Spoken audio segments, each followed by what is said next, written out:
In today's video, I'll teach you how to send read receipts on Google Messages. First of all, launch open Google Messages application. You can see over here Google Messages has been opened. Initially, you'll be led to this kind of interface. At top right corner of your screen, you'll be able to see the profile icon. Tap on it. Now you'll be able to find various options over here. Scroll down. At second last, you'll be able to find this option for messages settings. Tap on it. Now you'll be able to access the messages settings over here.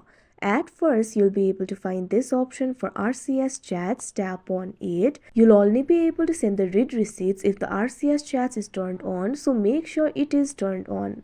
If it is not turned on, toggle on the button right next to the option turn on RCS chats. Now in order to send the read receipts, what you have to do is find this option for send read receipts that you can see on the screen. If you send the read receipts, you'll be able to let others know that you've read their messages. So what you have to do is toggle on this button that you can see right over here on your screen. Now after you do that, the read receipts will be sent. So that is how you send read receipts on Google Messages. I hope you found this video helpful. Thank you for watching.